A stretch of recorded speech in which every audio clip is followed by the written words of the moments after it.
Hello everyone, I'm Melvin Barber. I'm here to talk about infancy. Infancy is the stage of early development of something.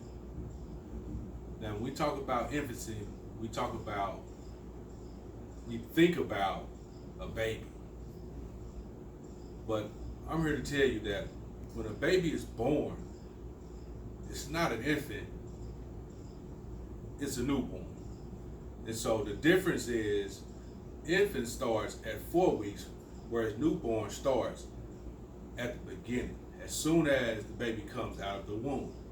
Now, the prenatal stage it comes from, and then it comes to another stage we call the neonatal period.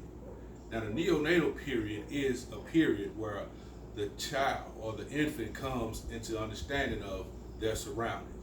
And so they're no longer in the womb, so now they're outside the womb seeing things for the very first time. And so they're trying to get used to, trying to get familiar with things outside the womb. Now, those things outside the womb, they causes the infant to really want to know what's going on. And so from that particular standpoint, we look at the first 4 months, first 4 weeks of a child. And then during those first 4 weeks, what you will hear is something of a state of arousal.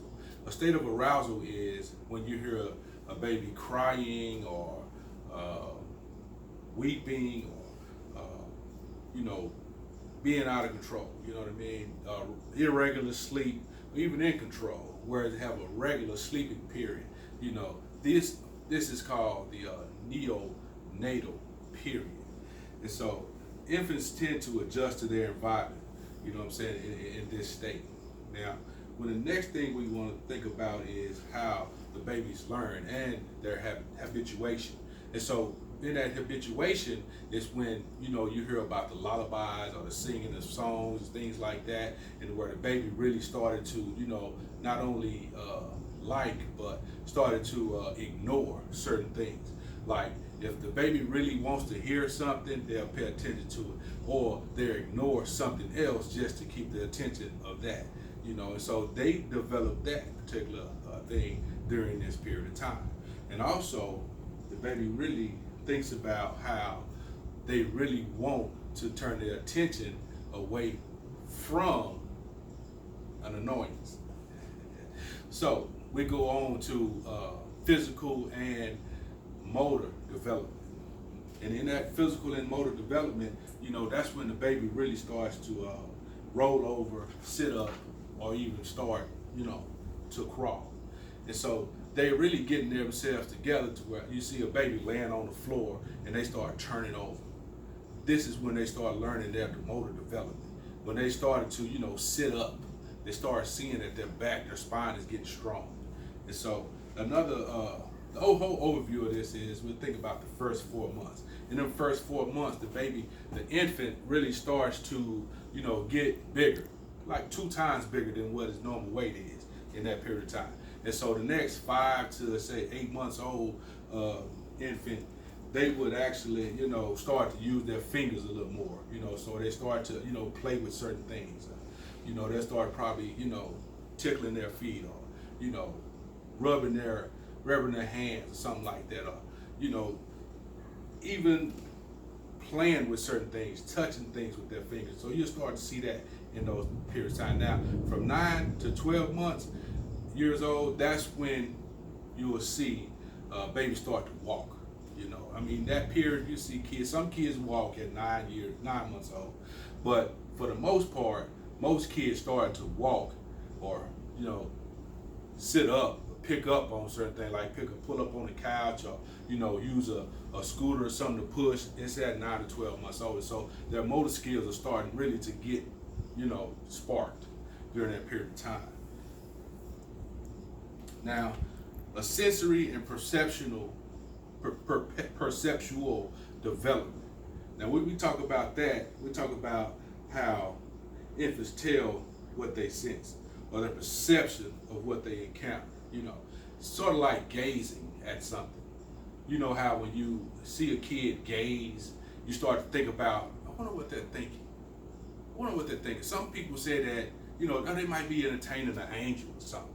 When you think about how kids just, look and stare into space, and then you say, I wonder what their mind is going to. This is that material. When they start sensing things, they start getting a perception of what's going on around them. And so, also, they start thinking about, tasting things, the smell of something. You don't really think about it, but yes, you start to develop these things real early in life, like I said, at 4 weeks old.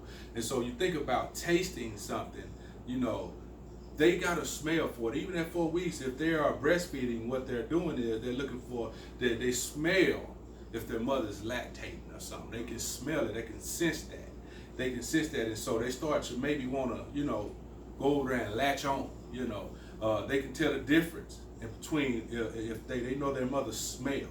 They know if this is their particular caregiver or this is the person that's been with them all this time versus someone that just met.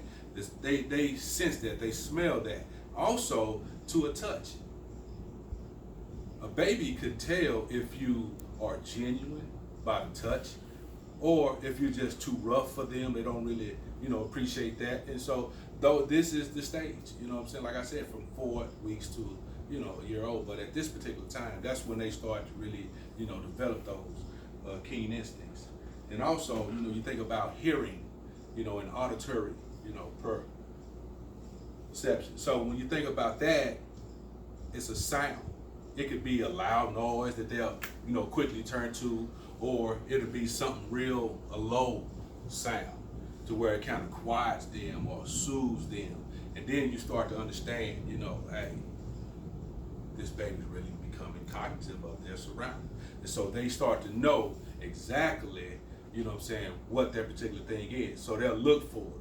They'll turn their ear to it. They'll hear a bell. They'll look for it. And so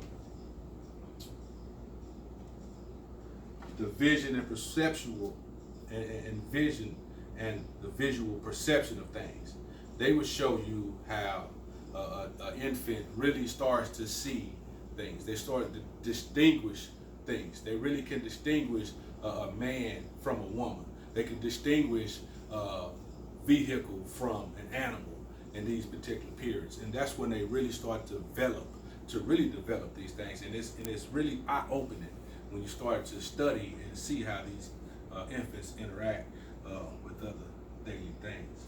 And also, in their cognitive development, we think about how they think, how they learn, how they perceive things to be. Also, the remembering and understanding, it also helps their cognitive development. And a lot of that has to do with perceptual organization. And that's kind of put into categories. You have certain categories that they put it into. They'll sort things out, or they'll categorize things, or they'll make differences of things. You know what I'm saying? So at 7 to 8 months, you think about how infants can distinguish animals and vehicles. They really could do those things. So that's when you really start to understand. Infants really start to understand it. They really distinguish that between male and female voices, like I said before. So they really start to understand in that sensory motor period. It's like a reaction, a reflex type of period, to where I'm hot, ouch, that type of thing. So if a baby's crying, if they're hungry, they'll cry. Nothing that they think about, but something like a reflex type of period. And that's real vital to a parent really knowing that their child has their motors, not only that, but have their senses together. And so we move on for that, and then we think about cognitive theory that Jean Piaget, had came up with. And this theory basically it just says that infants organize their own organize their world into categories. And so just basically what I said before is that they start to put things in perspective. At this stage, they start to really understand that, be more alert, and creative. John Page said that, and I'm gonna read this. He says that they are active, alert, and creative beings who possess mental structures, and he called that schemas, which is mental structures in which the world is. So, with that being said, the categories that you would have infants put it in, you really could, put that in a sense. And so, and I'm gonna leave you with this: the infant attachments. The infants get attached to people that really care. First people that they see, or first people that care for them. They're caregivers. It's real instrumental in an infant's life. Infants really take hold of love. Somebody that comes to them and not only rub them the right way, but somebody that provides for them, or soothes them when they are crying. Make them laugh, make them happier, make things easy for them in the first couple years of their life, that they are really taken to these particular people. Mainly the mothers. Mothers have so much love for these infants that these infants feel it in return. And so once they have that, and once they feel that, it's hard to remove those people from the infant's life. And so that's why a lot of mothers are so protective of their child, especially during that period. And that concludes my presentation. I want to thank you for listening. Have a good day.